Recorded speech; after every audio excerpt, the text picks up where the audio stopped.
Shalom bien-aimé. Je me présente Maman Léonie Isabelle Pascaline Gakoso, ligne de sœur du ministère d'évangélisation Shekinah Brazzaville, en résidence actuelle à Paris. J'ai béni l'Éternel pour cette opportunité qu'il me donne en ce jour, à l'occasion du 20e anniversaire de ce ministère. Dès la naissance de ce ministère, j'ai été là. J'ai participé à la naissance de ce ministère. Bonjour, je suis Frère Salim Boutou. J'ai découvert le ministère Shekinah à travers mon patron. Je travaille avec mon chef, M. Mbolapé à son âme, qui n'est plus avec nous. Et c'est lui qui m'avait amené à l'église. C'est ça que j'avais découvert le ministère Shekinah. Shalom peuple de Dieu. Je m'appelle monsieur. Je m'appelle le frère Fanfanconi. Je suis le fils aîné du bishop François Kapenga. Le ministère d'évangélisation Shekinah, je l'ai vu naître. Je travaille toujours avec le ministère Shekinah à distance. Shalom, shalom. Je m'appelle Ndé Fanny. C'est à travers mon père. Quand il parlait souvent de ça, du pasteur d'apôtre Kapenga, c'est là que je me suis intéressé. Là où je priais, là où mon père priait, c'était tellement loin. C'est là que je suis allé voir le pasteur Kapenga, que j'ai commencé à prier là-bas. Bonjour, je suis le pasteur Saint-Col. Je ne peux pas dire découvert, mais je peux dire juste que je suis fils du ministère Shekinah parce que j'étais ici depuis enfant. Je pense que j'avais 9 ans ou 10 ans. C'est de là que j'ai connu le pasteur Kapenga à partir de ma mère qui m'a mené ici au culte. Chaque dimanche, j'étais aussi fils de l'écoute. Je me présente, je m'appelle Guylain Mutombo. J'ai découvert le ministère Shekinah, c'était en 2007. À travers une émission qui est passée à la télé. Moi c'est le frère Pascal pour certains, et puis pour d'autres Papa Pascal Nganga, et puis elle c'est la sœur Priska pour certains, et puis pour d'autres aussi Maman Priska. Parce que je me rappelle la première fois que j'ai rencontré l'apôtre François Kapenga, c'était à une veillée de prière, c'était à la Rimbaka. Hein? C'est elle qui m'avait invité, à la Rimbaka. Et puis chose bizarre, elle était salutiste, moi musulman, mais elle m'a invité pour aller passer la veille de prière là-bas. Mais une fois, comme par hasard, j'étais à Sisseka, une galerie à Mongali, là où nous avions notre boutique là-bas, évidemment. Alors j'ai vu papa qui était en train de venir avec maman. Quand je l'ai vu, mon cœur a dit waouh, est-ce que c'est lui l'homme que je cherche pendant longtemps? C'est lui, mais c'est pas lui. Je me suis approché de maman et puis mon cœur était dans la palpitation. J'ai dit, maman, excusez-moi, qu'est-ce que c'est lui, l'apôtre Sokapenga? Maman m'a dit, oui, c'est lui. J'ai dit, waouh, voilà l'homme que j'ai cherché. C'est lui l'homme à la couche d'eau que je devais suivre. C'est ainsi que j'ai retrouvé papa, j'ai eu son numéro de téléphone et l'adresse. Et puis le dimanche, nous sommes allés à l'église, le ministère d'évangélisation Shekinah. C'est là où j'ai intégré cette église. C'est là aussi j'ai reçu mon baptême.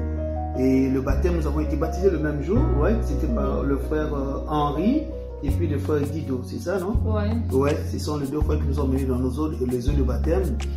Et c'est ainsi que nous avons connu le Seigneur. Et Maman Léonie aussi, ouais, et Maman Léonie qui est en France. C'est ainsi que nous avons connu le Seigneur. Ça fait au moins 4 ans de cela où on a découvert le ministère Shekinah.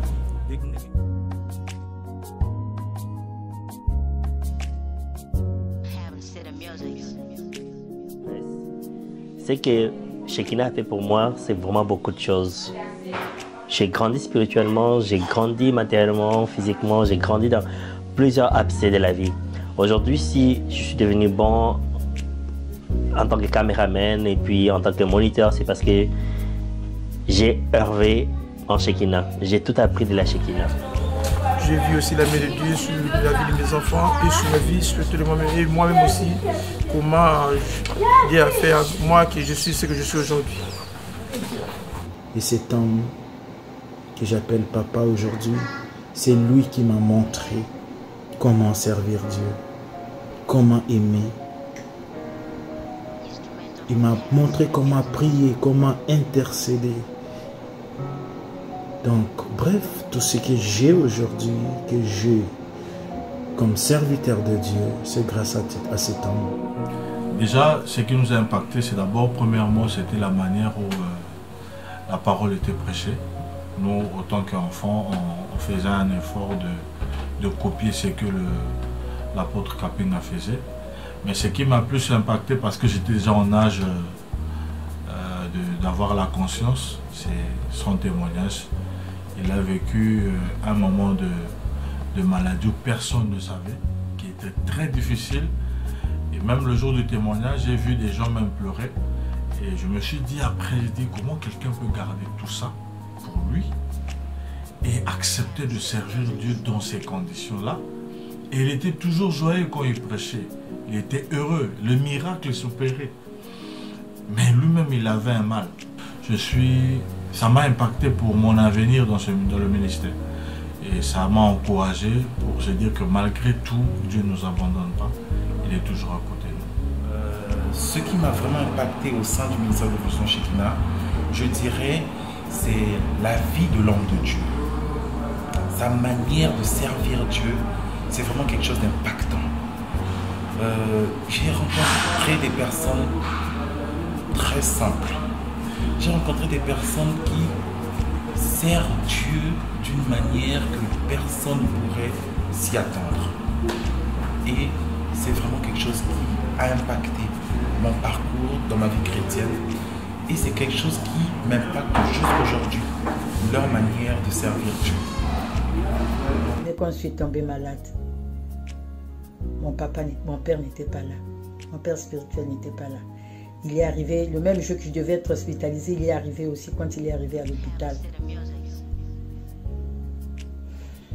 C'était pour moi comme s'il arrivait de Jésus-Christ. Et j'avais la foi, malgré que j'étais très malade, malgré que les gens pleuraient dehors. Mais j'étais sereine parce que je me disais, mon Dieu est avec moi. Et oui, j'ai vu la fidélité de Dieu. Moi, grâce aux enseignements que j'ai reçus là-bas, au ministère de l'Évangile Shekinah, cela nous a évité de manger la viande sacrifiée aux idoles. Qu'est-ce que la viande sacrifiée aux idoles? Ce sont des faux enseignements.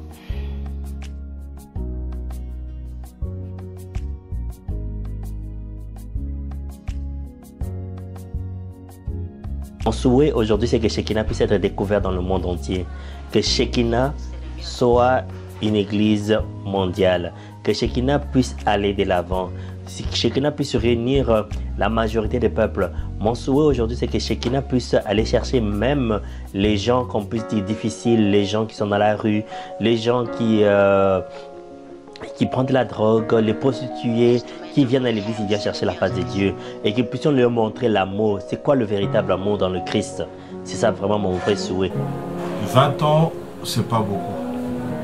Quand je parlais d'être enfant, c'était avant que le ministère commence. Mais à 20 ans de ministère, c'est pas beaucoup. C'est déjà l'âge où la maturité s'est installée. Nous savons que selon les termes juridiques, un enfant à 18 ans est majeur. À 20 ans déjà, nous sommes censés avoir une expérience.